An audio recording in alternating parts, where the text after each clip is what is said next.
Thank you, Chief. I am very excited about this next portion of Connect 14. It's called Connect Talks. Our next group of presentations is modeled after TED Talks. For those of you not familiar with the concept, TED is a nonprofit organization devoted to ideas worth spreading.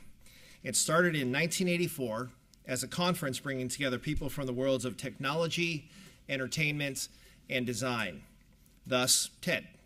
Since then, its scope has become even broader, and you can learn more at TED.com. Here's the key.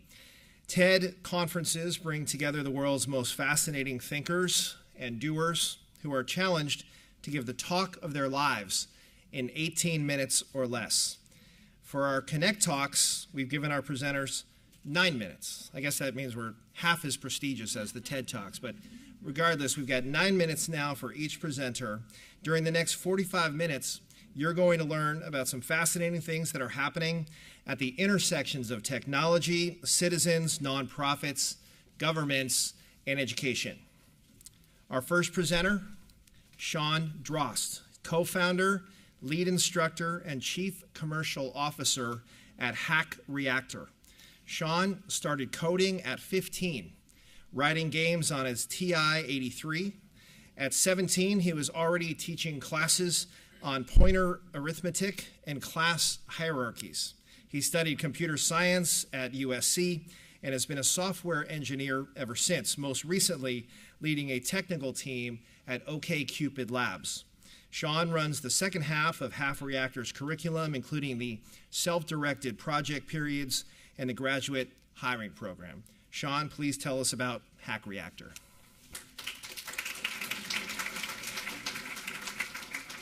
Hi, everyone. Is this on?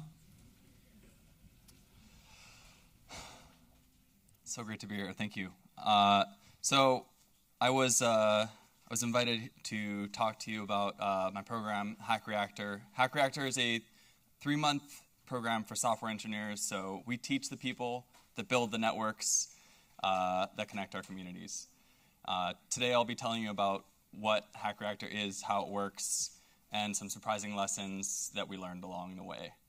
And I'll start with our founding story, which begins with my buddy Tony. He's on the right.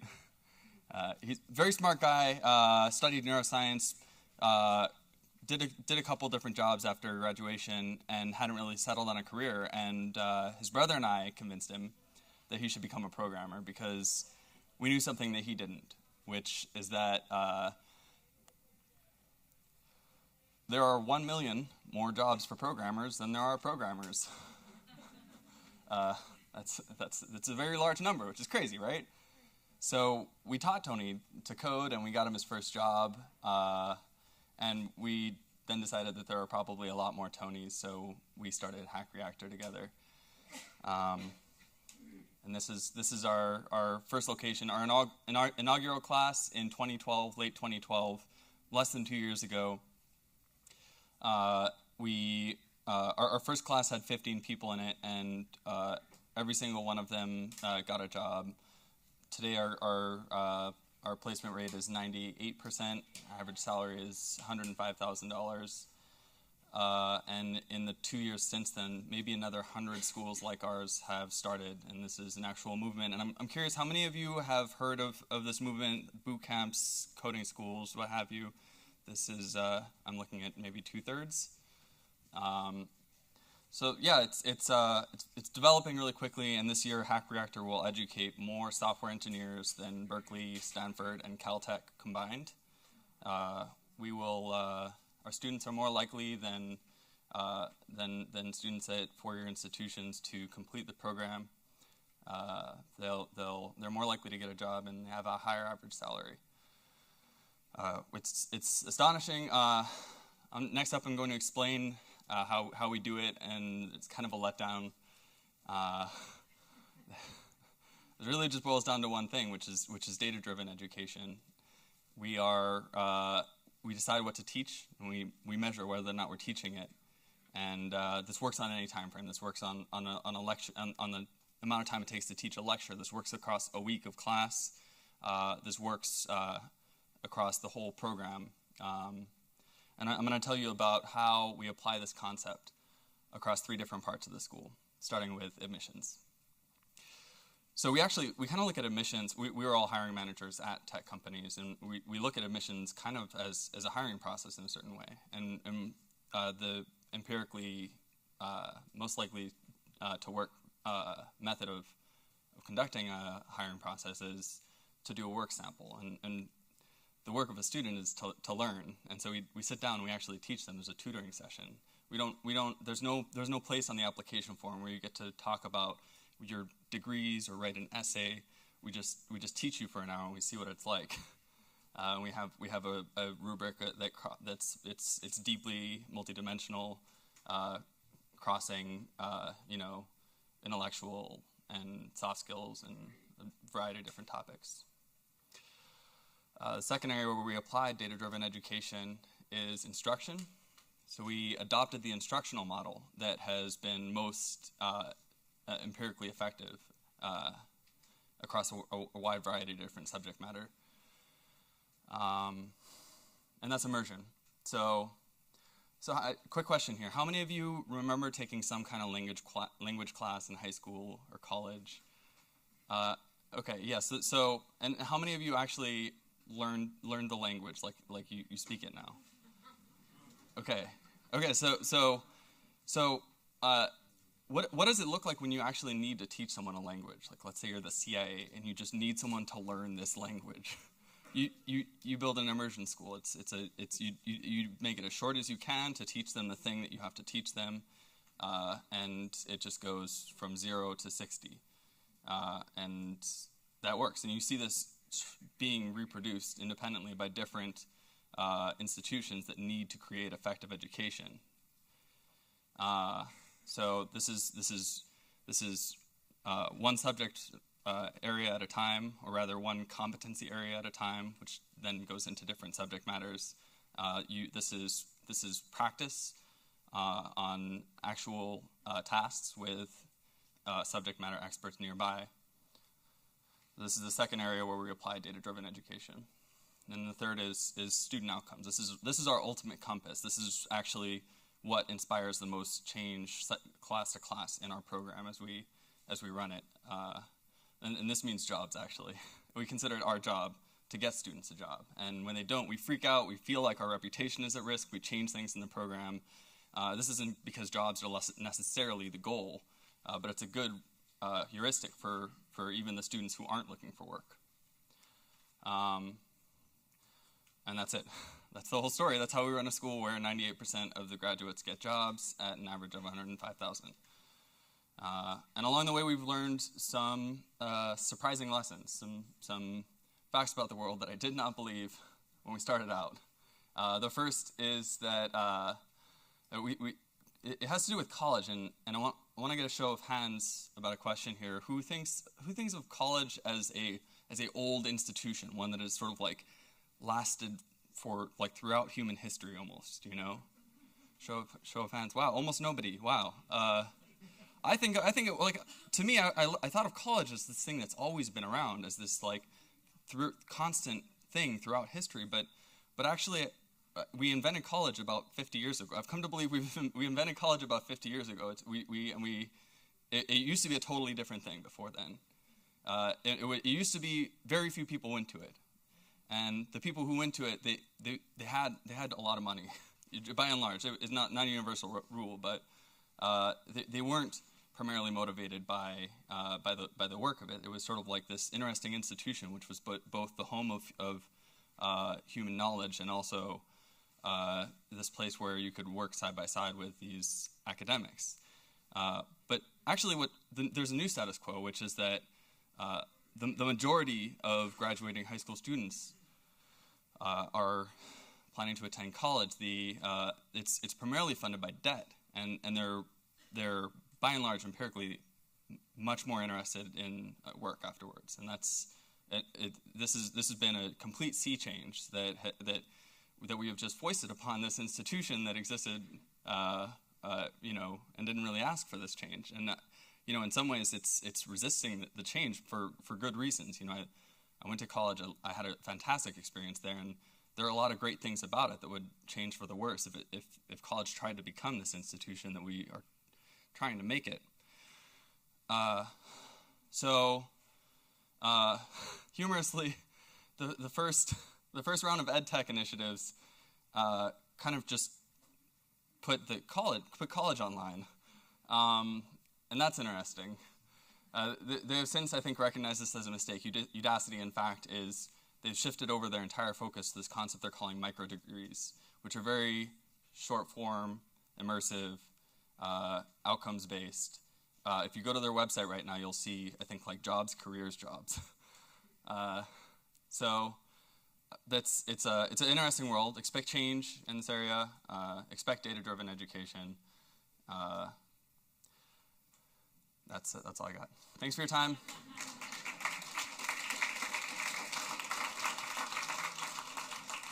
I believe I've taken up a lot of my Q&A time with talking. If someone can give me guidance on whether or not I should get off the stage, it would be fantastic. Okay, it looks like we have time for one question.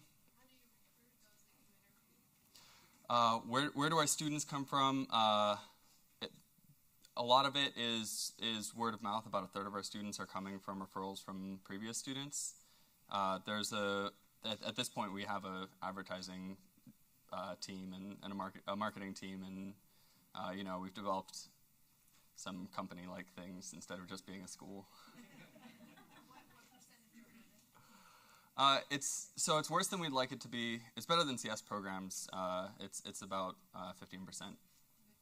Yeah.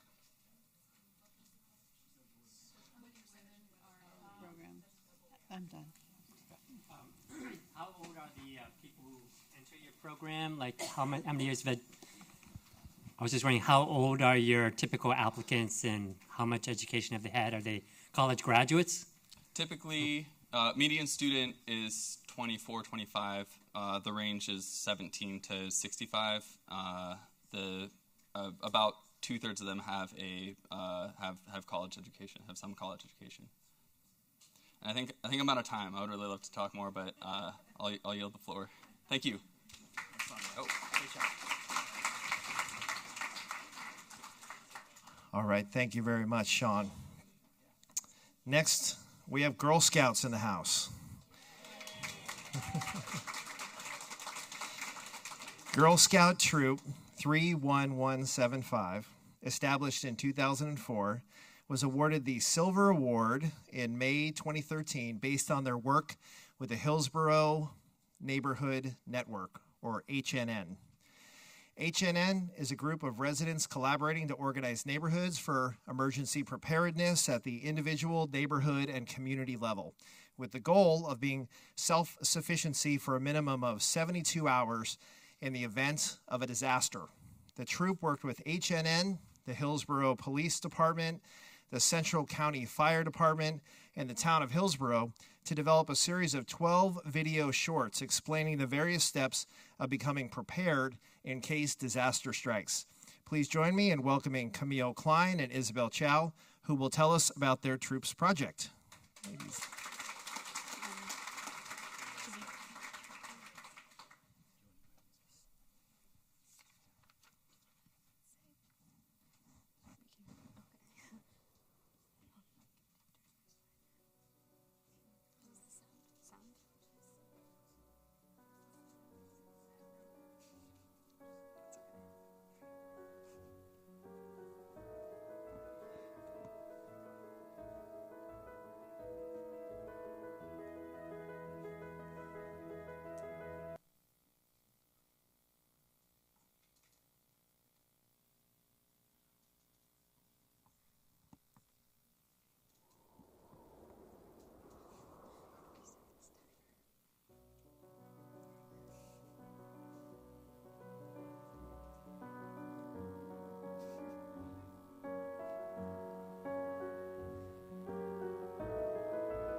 Hi there, I'm Camille, I'm Isabel. and this is our presentation for If It's the End of the World as We Know It. How to feel fine during an emergency. And as mentioned, our project is Honor Silver Award, which was a series of videos done with HNN to help boost information about emergency preparedness. So our project was for the Girl Scout Silver Award, and it's the highest award that a middle school Girl Scout troop can earn. And all 8 of us had the goal of supporting and helping out our community, which is Hillsborough. Hillsborough is a very fortunate community, and many people assume that since we had a lot of resources that we didn't really need further assistance. However, we thought that being prepared for an emergency would be more of a better goal for us and that we should really work on that. And so we based our project off of the H&N Prep Matrix. So here's the H&M Prep Matrix, and there are tasks and recommendations for each month. And the theory is that if you complete these tasks each month, then you'll be more prepared in case an event happens in the future.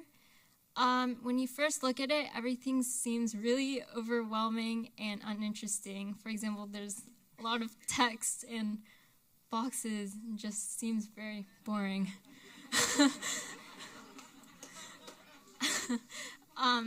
So because of this, a lot of people didn't really use it, and this was not good because a lot of the information on here was necessary and important to stay more prepared and safe.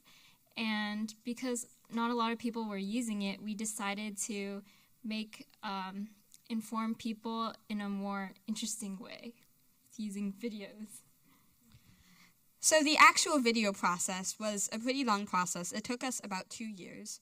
We started with the information, so writing the scripts. We used the information from the Prep Matrix and online, of course. And once we had the scripts approved, we did filming scripts, which are these things where you have what you see on one side and then what you say on one side, which makes it very easy to tackle a bunch of different parts of the video.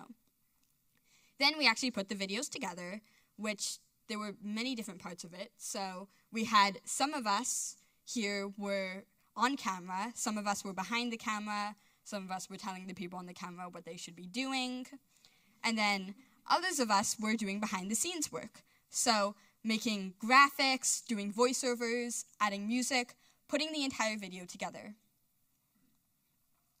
In total, of course, there are 12 videos, 1 per month, and if you want to view them now, you can see them on Facebook. If you look Troop 31175, you can view the videos in order, as well as on YouTube if you search Hillsborough Neighborhood Network, Prep Matrix, and then whatever month you're looking for.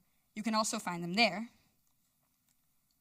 One of the most important parts of our project was all the help we got from our community, because the project was really for the community. So our community gave us the need of emergency preparedness, and from the beginning to the end, they were there every step of the way. They were here when we were doing script writing, giving us the information that we needed, and telling us if what we had was okay. They watched our first video and told us what was good about it, what we should fix about it, and some of them were actually in the videos. We had the police department here, we had the fire department, we had some of the members from H&N giving us information about how to stay connected. It was really a whole community effort, which was important because it was for the community. Okay, so why videos? Well, videos are very simple, and it's very easy for people to share information online, such as on Facebook and YouTube. People can watch videos effortlessly and access them effortlessly. And making videos is a very convenient way to inform the community about information, events, or in our case, staying more prepared. And videos are actually a very great way to incorporate more details and do it in a more entertaining and compelling way. And for us, we actually had a lot of fun making these videos. We made lots of memories, and I think I bonded with a lot of the girls in my troop much more by making zombie graphics and handling cute puppies. So if you have a need similar to ours, such as maybe you have this great information source out there with this really great system, but maybe not enough people are looking at it, or maybe it's not quite interesting enough, or maybe you'd like to put more information, but you don't think if you do that, people will read it as much, then we would really suggest videos are a great way of sharing information. Not only is it easy with all the social networking sites out there, Facebook, YouTube, Twitter, all the other ones that exist, there's so many. It's so easy these days to get your videos up there and get a lot of people to see them. The other thing is videos are really useful. You can put more information there, though if you do, we just like to warn you, you really want to make sure to catch your audience's eye, so you want to add humor as well. So, as we mentioned, there's zombie graphics and puppies and fish puns that'll leave your audience hooked. And there's just so much that you can do in a video. And finally, if you're doing a project like this, not even a video, but just any project for the community, get them involved from the very beginning and have them with you every step of the way, because if it's for them, they want to help out with the project, and in the end, you'll have a great project that everyone can use. Thank you.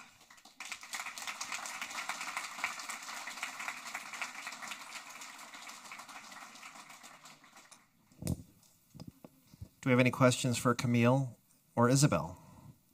Any questions? 36 seconds left in this segment. Yes, ma'am. Joe's bringing a microphone over to you. Hang on just one second. Thank you. What tools did you use to create the videos? Okay, so I'm going to answer that one. A lot of the tools that we had, it was actually pretty easy to get them because the community that we're in, I know that the school that we went to, they actually had a filmmaking class and elective. So the teacher there had a lot of cameras that we could use, and I know that we used the cameras, and we mostly used computers to make the graphics and do the video putting together, and then also in addition we used cameras and a lot of stuff that we had just at our house that we could use for it.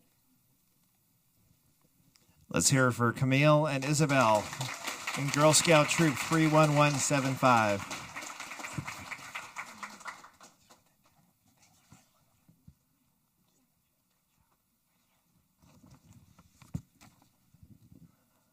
All right, thank you, ladies.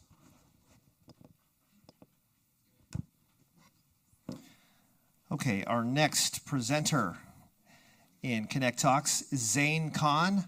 Zane is the founder and CEO of iConstituent, which is a leader in cloud-based government-to-constituent communications. And I know there are many elected folks here whose ears perk up when we say that. iConstituent went from a startup with just one product and a handful of clients to a company that powers the vast majority of congressional e-communications. As a result of his success with iConstituent, Zane is widely recognized as an expert in government constituent communications. Zane holds an MBA from Loyola Marymount and a bachelor's in music from the Thornton School of Music at USC. Although iConstituent is headquartered in Washington, D.C., Zane lives in Southern California with his wife and 2 children, and that is quite a commute, I think. But we're going to hear from Zane about iConstituent. Zane Khan. Thank you. Thank you very much, Assemblymember Mullen. Before I start, I want to thank the fine hosts of Connect 14 for inviting me today to this fantastic conference, and I'd like to also compliment my fellow panelists that have already spoken and that will speak. It's really an honor to be amongst all of you. So as I was preparing for this conference, the thought that kept on coming to my mind, and we've heard about this already by a number of other speakers, is where this thought was the image of my 2 daughters, and they're 8 and 11. And I don't know how many of you have children. I'm sure a lot do here. But, if I leave my Chromebook out on the kitchen counter or my iPhone, it's gone. I mean, and I would say to you that, if me and my wife had left the house for a week and we just left the Chromebook and the, a few other electronic devices there, they'd probably be looking at that the entire week and not eat. So they're really connected. And then I started to think that, wow, what is the impact of technology on these two little girls. And, our lives, our personal lives. When I was 8 and I was 11, I didn't have a cell phone. There were no computers. When I was about 14, Atari came along, and that was awesome. But, they were born connected already. And so I'm sure that this scene is also something that we all, are very used to. I mean, just look around the room. There's people connected here in the room. You go to a restaurant, nobody's talking to each other. They're staring at the iPhones or the Galaxy Tabs. So we live in an increasingly connected society. The impact of technology has been tremendous on humanity. And it's not going to diminish. It's going to only increase. Just a very quick anecdote. I was in a public bathroom in San Francisco about 2.5 years ago, and I bumped into somebody, and he was wearing Google glasses. And I'm like, I know that guy. And about half an hour later, I realized, well, that was Sergey Brin from Google, walking around. So I'm thinking to myself, today people are using their iPhones and mobile devices, but in just a few short years from now, everybody's going to be wearing wearable devices, connecting to something, someone, someplace. So it's really cool. Now, obviously, technology's had a huge impact on business. I mean, we're standing in one of those businesses today. Two that come to my mind that are really recent are Airbnb and Uber, and I'm sure a lot of people in this room have tried those services. So it's indisputable that technology has had major impacts on humanity and also on business. But what's technology's impact on government's ability to engage with its citizens? And that, to me, is really near and dear to my heart.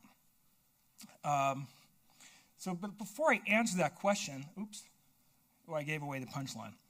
Before I answer that question, let me talk a little bit about my company, iConstituent. So we started the company about 14 years ago, which was a long time ago when you think about citizen engagement. And the mission statement of the business was very simple back then. It was connecting government. It is connecting government to citizens and citizens to government, leveraging the power of technology. So back then, we created a very simple tool that allowed elected officials to essentially send mass email to his or her constituents and then get real-time data back. So they would find out how many people opened the message, how many people forwarded the message. It sounds really simple today, and it's quite ubiquitous. There's many hundreds of vendors that do that, not in the public sector, but in general. But back in 2001, this was a really novel approach. So this was 14 years ago. So our first customer was then Mayor James Hahn of Los Angeles.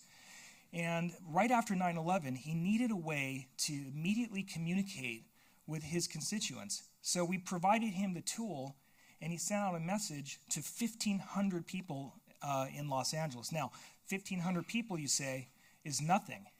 But back in 2001, there were not a lot of elected officials that had any email addresses at all. So he happened to have some email addresses. We sent it out, and it was our very, very first endeavor in this area. And we actually found an old screenshot of the statistics that he had.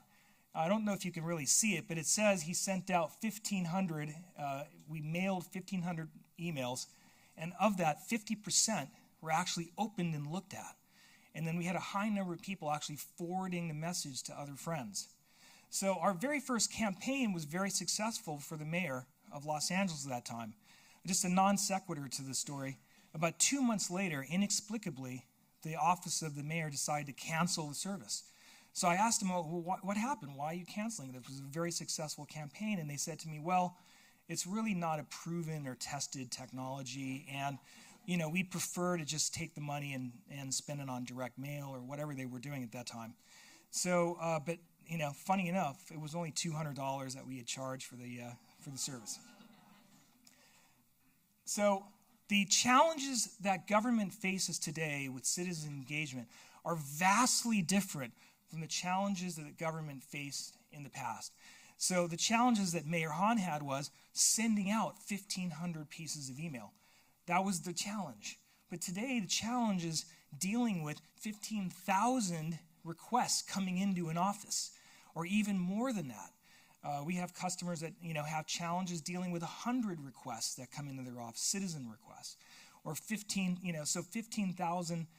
1,500. Sending out 1,500 emails is really a piece of cake, but it's dealing with all the inbound requests that come in. So that's the big challenge that government has. A lot of our offices have. So the question is really, well, why are they having these challenges? Why, with all this technology that abounds, why is government having a difficult time dealing with all the inbound requests and engaging with citizens? And the answer that I've come upon actually in the last 15 years, is that really my customers are using mostly outdated infrastructure. So all of the technology that they're using, and many of the government agencies that we work with are behind their closed firewalls and are not really utilizing the most modern technology. So I'm not here to completely denigrate our customers. Are doing a great job. Many of them are really working hard to reach out to their customer base, which is the citizens. But we can be doing a lot better. And so what does that mean? So how can we do better? And this is why I'm really excited about what's going to happen in the future. So obviously, it's fair to say that government is not hitting its target in terms of its ability to reach to connect and engage with the citizens. But I think that's all going to change in the next 24 months. And now, why is that going to change? Well, because many government agencies are now moving their infrastructures to the cloud. And what that does is it removes and lowers the barrier that they have to access more modern technology and to be able to use better products and services instead of having to depend on services that are behind outdated infrastructures that they use. So, so some of the services that we provide here, and I'll just talk about our core product, which is the CRM at the top, is currently what we do is we provide that particular product to our members in the Congress, and it's behind their firewalls. It's on their infrastructure. But as we move forward, we are going to be able to provide services like that of the Congress to all branches of government through public clouds. So for instance, the product that you're looking at is hosted on the Salesforce FedRAMP compliant cloud. It is something that all levels of government can access and use. So this product over here is a good example of how my example a little while ago about government agencies struggling to keep up with the ever-connected population of people contacting them. Well, this product allows them to essentially do that. It manages thousands of inbound communication flows and allows them to be able to react in days or minutes, not in months and so forth. So a little while ago, I talked to you about Mayor James Hahn, and I showed you the 1,500 emails that we sent out. But this is a more modern, updated product that we have about 14 years later that gives the elected official and any other agency much more insight as to what's happening when they send out messages and how it resonates with their constituents. So what I want to do is I want to finish up and tell you, what I think is going to happen in the future. And when I say the future, I don't mean like years and years away. I'm literally talking about 12 months. And there's really three main things that we're going to see. We're going to see a dramatic increase in the adoption of the cloud by really all public agencies. We're also going to, what that results in is a much lowered barrier of entry for government agencies to access modern technology. And finally, what that means is that's going to give an increased ability to service and engage and connect with your constituents. Thank you.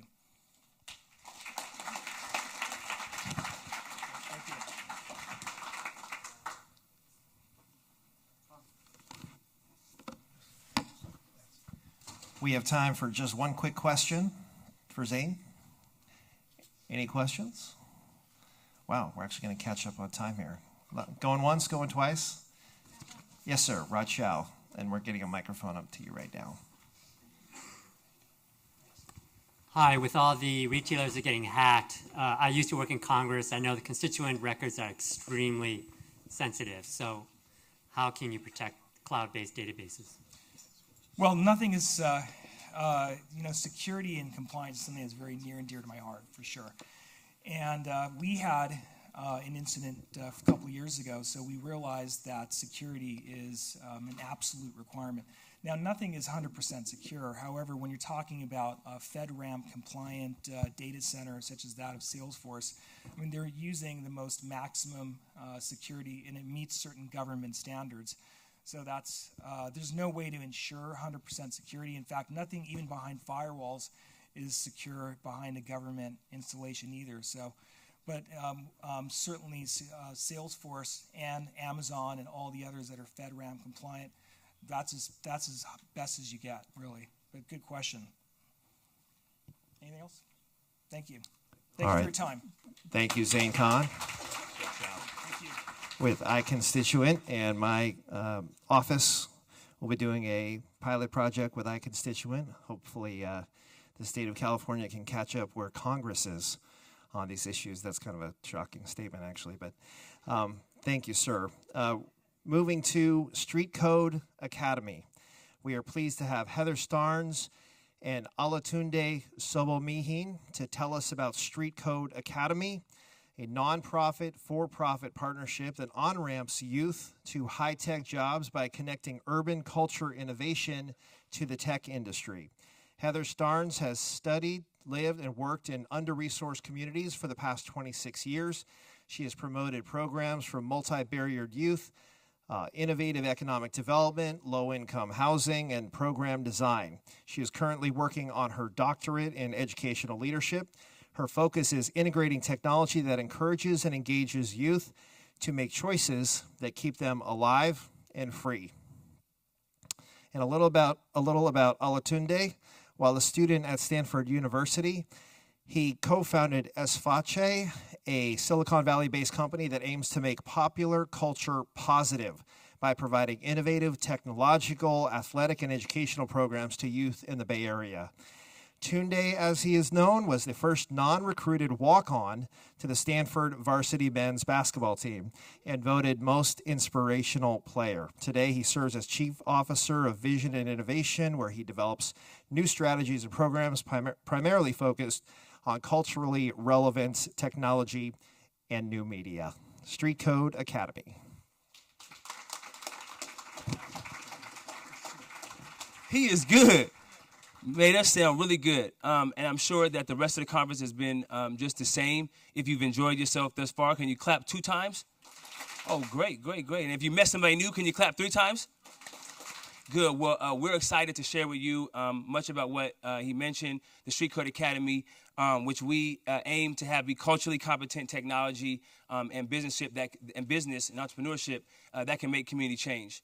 I wasn't around here. I'm proud to say that despite having 4 kids, I wasn't around 40 years ago when this place was actually East Palo Alto. And I'm sure if anyone was around 40 years ago, you'd be playing a record player and be jamming out I felt like they were doing outside at lunchtime. You guys missed the Disneyland that was going on during lunch, but it was certainly a circus down there. And when you think about the record player, and then around that same time, about 40 years ago, when you take a look at what some folks did down in South Bronx, New York, I'm sure you all have heard on how they innovated on that invention. That technology had been around for a very long time, but when the tools got in the right hands, what they were able to do was magical. In fact, it was so magical I couldn't get home to my house 2 days ago because Lil Wayne and Drake decided to do a concert down the street from my house at Shoreline. And so it was packed with cars, and I was amazed. I couldn't tell who it was because the diversity of cars and people who were going to that show just shows how globalized and how monetized, how popularized hip-hop became after that innovation on top of that invention. Well, a lot of that same stuff is happening, and both Heather and I have worked in the areas where we're able to see that same spirit of scrappiness and that same spirit of creativity and that same spirit of innovation happen. And I want to share with you from a project. I was honored to serve as a deputy director for 4 years, and in there we had a project called History Through Hip Hop. And if I can work this thing right, it's going to get you to, oh, that's us. Oh. is going to get you to this video here, and our video guy is here. And this video was, I would call innovation on top of a popular song you may heard from KRS-One. And KRS-One had a song called Number One. And we were tasked, there was National Science Foundation that had some money available, and so we partnered with them. You can go ahead and press play. There's an intro. Anyway, so they said, hey, we want to teach science standards. Is the sound on? We want to teach science standards to 5th graders. So we said, no problem. What standard do you want to teach? And they said the urinary tract. And we paused for about 30 seconds and then said, no problem, right? Because the spirit of innovation and creativity and scrappiness is alive today.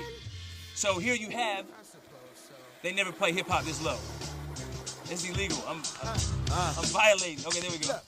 The urinary system is down to flush. Cellular waste goes down to flush. Kidneys clean blood cause they down to flush. Convert waste to urine cause it's down to flush. Ureters move urine cause they down to flush. The bladder collects urine cause it's down to flush. The bladder gets full, you might be ready to bust. You can squeeze your sphincter till you've had enough. Go ahead and release it, down to flush. Urine exits urethra, down the flush. The urinary system is So down I'm the going to let this play for about 30 more seconds, but I want you to know that after the findings came across the United States, science teachers were like, my students can't get enough of this song. In fact, the people who created the song learned more about the urinary tract system. So what we found was that the innovation that is alive today, the creativity, needs to be released. Can you nod your head if you agree with that? The creativity that exists today in a lot of the outside communities that are marginalized, that are not able to be on the Facebook campuses and the Google campuses exists. That creativity exists. We just need to showcase it and we need to unleash it. And that's what we're doing. No, I ain't kidding. I look like 2 potatoes.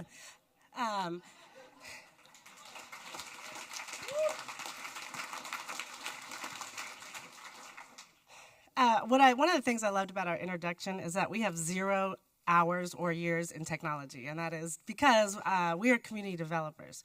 I am, and he has more technology producing something like that, but generally we're not what you would call hackers or coders. So with this concept of having this, you saw that video of untapped potential. This group of kids are all kids that I met, I don't know, maybe 10 years ago when they were younger, particularly when East Palo Alto had a spike in violence. And we started thinking about healing and hope and how do we do this? Well, this is now our college group. They're all in college. They're all in 4 years colleges, and they're moving forward, and there's 44 of them. And it just really came out of like, oh no, you're brilliant. You're amazing. Take your infrastructure and the thinking that you have and let's apply it somewhere. And so what we realize is that East Palo Alto and communities like Oakland, Hunters Point, they're boiling over with potential. And for the most part, it's untapped. And so we are looking for ways. So Tundi and I are always in our team. There's a couple of them out there. Hi, guys. We're always like, man, what's the next thing? Because like Sean said, college is a little obsolete. And I'm thinking, dang, I'm so hyped that I got 44 kids in college, but really it's paid for by debt, like Sean said. There's things happening, and so not that we still want them in college, I'm not saying that. Drop out, everybody. No, but what are we missing? And the thing that we started looking around, the other issue is that our kids were becoming criminal justice majors. Everybody, we're like, okay, that's not the industry currently. So we looked around, we have Facebook, we're in between Google and Facebook, we're just smashed right in there. And so what we said is we want to change that. Innovators want to change the world. Innovators want to change the country. And we would bet that Facebook, Google, Yahoo, all y'all innovators, you want to be actively involved in changing the world. And we're getting skipped right over that conversation because we don't know how to engage in the community. So we want to go beyond business as usual. We wanted to take our kids from consumers to producers. Our kids of color nationally are using this type of stuff in ways that far more than other people are. But we're not producing. There's a stat that's 1%, 3% of people in industry are people of color. But we can't get mad if we're not creating a pipeline. So we're saying, okay, we're going to create a pipeline. We wanted to do diversity. We know people that want to bring diversity to the workplace, and we know that it's not just people of color, it's people of different demographics, it's people of different communities. So that's what we wanted to do. And finally, we wanted to be able to join the industry that surrounds our communities. How are we going to stop gentrification if we can't buy a house because we can't get a job? So that's really the thinking. And then we came up with Street Code Academy. Oh, quickly, what's that? We may not have time to show this video, but can you just give a summary on what Quickly, we were right, okay? We're right on, and just stick with us because we're right. No, we kicked off a code camp. We had 24 young people. They did 110 hours of coding. They came from 10 to 5 every day, didn't miss a day, didn't miss a beat. 41 mentors came through and were exposed to, so it was a duality of exchanging relationships. We had 4 tech companies that we visited, including Facebook, so thank you. And the best story of all is one of our students, she's a Pacific Islander woman, which is not even on the stat list. She changed her major to CS, and so she's 20, and she is so excited. Every day she comes in, she's like, one more step closer to Facebook. So. We'll have to play it. Yeah, well, I mean, so the video is about, and I will share it with the link, maybe we can circulate it, but the video is a true testament from the actual participants about what it meant. My favorite story, and there's about 13 of them, because they all just had, they just rambled on how much they enjoyed it, and I was completely shocked. But one story was a story of a MMA fighter. In fact, and Coach Moody knows him well. In fact, they're over in London right now on behalf of USA fighting for the World Championship. He's a state champion fighter out of East Palo Alto. And he said, I'm a fighter. And the reason I like fighter, I'm talking about the cage and the stuff that's scary to me. He said, the reason I like it is because I get this adrenaline rush. And then he said, I get the same adrenaline rush when I'm coding. I was like, wow. It was completely unbelievable, and it's on there, but you'll see that. We have, it would actually take me too long to actually find it, because it's a long thing. But anyways, what we have in the remaining 50 seconds is to try to tell you about what we actually do, right? The solution. And as Heather mentioned, neither her nor myself have experience in, like Dr. Rolando, or in the kind of technology itself. What we do know is that folks are eager for this, and this could play a big role in transforming individuals, which is what we really get passionate about. We get excited about transforming individuals, and we see how this could play a role. So our number one thing is, hey, we want you to be transformed, and the programs that we have there do that, or aim to do that. Our outcome, as it says, we want people who are community-minded, culturally savvy, and economically viable. We want them not just to create Facebooks, we want them to create their own institutions, their own Facebooks that are organically grown from them. And so we've developed what we think is a really nice strategy to accomplish that. We've created a hub right there in their own community. We're training them with the relevant technical skills. We have pathways for them to onboard to new jobs, and we have networking things. There's a plethora of things that we want to transform individuals. We also, not just that, but we also want to have this be a replicatable model for the country, right? We all aim to, as she mentioned, change the world, and so we need the help from other folks. We want this not only just to make some difference in the lives of the young folks and communities that we care about, but also about the industries that are serving us. We want Facebooks and Googles to be transformed when they get exposed to the brilliance and to the innovation that we think could be game-changing coming out of these communities. Then we want to create this Motown effect, and we want to have, just a plethora of new companies that are coming out in the culturally competent and responsible way that we think it can be. And then we think if we do that, we could do things like address gentrification in an appropriate way, and we can address equality in an appropriate way, and level the playing field, and all the things that we also care about in terms of equity for our young folks. So thank you for the time, and hopefully you're able to join us.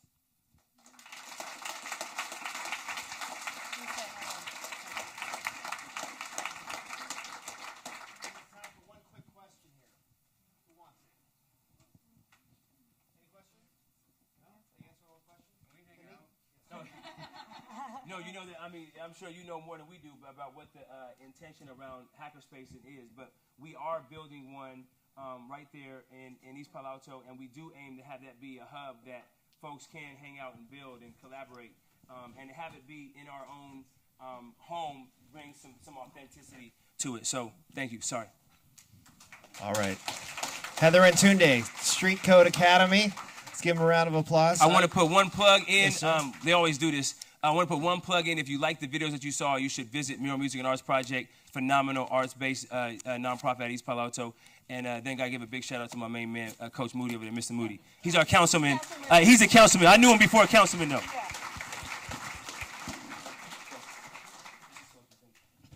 The question is, can we get Down the Flush on iTunes? Is that that's what I want to know. Thank you guys very much. Our final presenter in Connect Talks is Andrew Turner. Andrew is a geographer. I want to know what that is before the session's over here. And he's a purveyor of personal cartography. An aerospace engineer by background, Andrew became passionate about using technology as a way to have the world tell him about itself and to help people share and connect their stories about a place. He is the Chief Technology Officer of Environmental Systems Research Institute, or ESRI R&D for short, based in Washington, D.C. They develop open tools for everyone to build and share maps of our world. Their goal is to create collaboration between citizens, government, business, and researchers to solve meaningful problems. Andrew also develops open source tools and wrote Introduction to NeoGeography and Where 2.0, State of the Geospatial Web. Andrew, it's all yours. Hi, is this on? Hey, thank you very much. I really appreciate being here, and hopefully a good capstone for the great talks that we just saw about coders. As running a technology company, it's actually incredibly difficult to find really good coders and developers, so please train them, teach them. There's a lot of very valuable problems to work on and help solve. So I want to talk about something that you kind of heard a little bit about. My background, I used to build spacecraft, and it got a little boring. I wanted to actually do things that actually put technology in the hands of people. And so what got really interesting in this idea of NeoGeography when I wrote the book was applying all this amazing technology, this GIS that's been around for decades, and put it in the hands of people. Because the technology is bringing people closer to their worlds and empowering them to define a future that reflects their values, hopes, and dreams. No one cares so much about the street and the buildings on that street as the people who live there. So how do government help enable them to help make those important decisions? When someone walks into a town council meeting, how do they come with an iPad with a map and a data-driven decision and complaint on it, and actually help engage with government with the same data that government's using to improve the city or town as well? This is what we're trying to do. We're trying to make this easier to do. So we're all familiar with public infrastructure, where government invests in roads and buildings to make people be able to move around cities, build businesses, connect communities together. It's this investment the government makes to help these communities grow. What does that look like now in an information economy, an information infrastructure? How do we enable people to utilize these tools and these data to build businesses and build better communities? You're seeing with social media, but also with the data that is actually being used around the city. Crime data, demographics data, road data, network data, planning data. So this idea has become very popular called open data. This is a McKinsey report published in October in which they went and looked at the different 6 sectors of open data that were coming online. And these are kind of different major areas about natural resources, transportation, education. And key to that, and the lens that I tend to look through, is the fact that these all have a common location. It's how we can understand things like transportation affects access to education or affects health, how resources affect utilization of power, and being able to tie these together. Now, relevant to citizens and government is it's actually a $3 trillion market. And this is actually realized through more efficient government, better spending of budget, better consumer decisions, businesses being able to leverage and find new opportunities. And this is $3 trillion per year.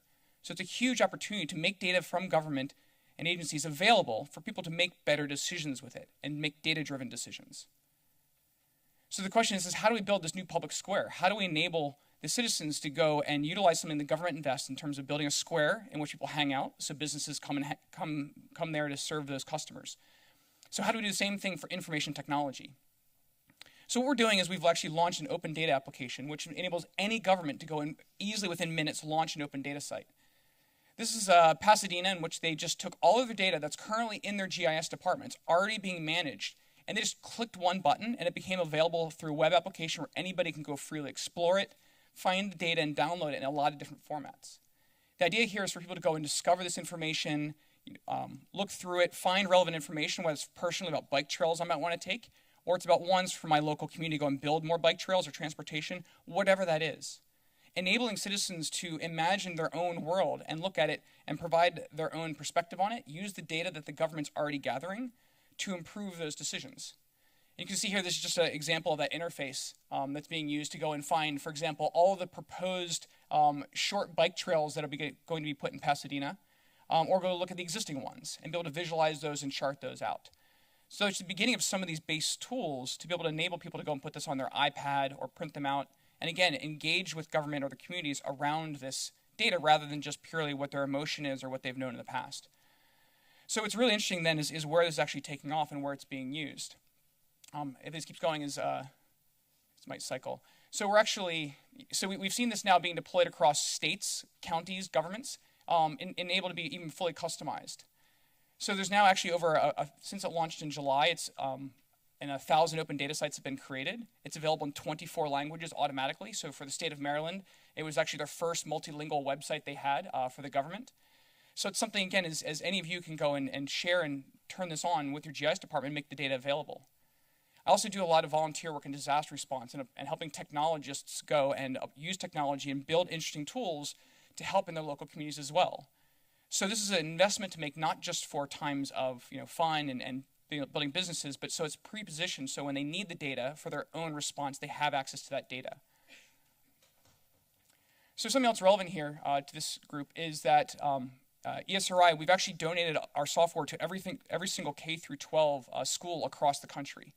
So every school can get free access to all the tools to utilize this data and actually do more than just even what I've shown you here on the map, is actually analyze and understand number of people by neighborhood, or actually look at things like availability of grocery stores compared to areas or transit or bus routes. In terms of making these decisions, and they can now use and learn how to use these tools from kindergarten up through high school, and most universities also have it as well, to actually learn how to think geographically and take all this amazing open data. So it'd be interesting to start thinking about is how do schools themselves engage with the government? As you saw earlier, the Girl Scouts, we've actually seen a number of Girl Scouts and Boy Scout troops and local civic organizations be able to use these tools to help understand and analyze their own problems. And so it's all freely available across the country. So I encourage you to reach out if you're interested in using this. So this is kind of just a pretty quick overview of what we're doing, what we're thinking, and the potential here to utilize mapping and location and open data the government has to help solve and address a lot of the important needs. So whether that's risk assessment and disaster response, or just where someone wants to go and open a local business. The potential is huge for people to make these better decisions, as well as just increase overall community engagement and happiness in your city. So it's pretty brief, and I'm definitely open for any questions, or feel free to reach out to me on Twitter or my email if you have anything you want to follow up with. Thank you very much. Thank you, Andrew. Excellent. Any questions for Andrew? Scanning. Anybody for Andrew? Let's give Andrew a round of applause. Thank you very much.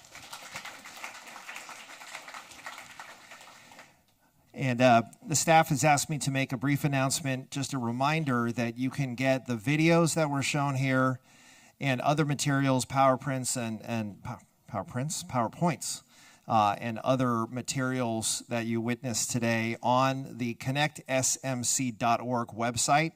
So I know there was an appetite to watch that second video. We couldn't get to it because of our timing, but lots of information at connectsmc.org. So with that, we are going to take a very brief break.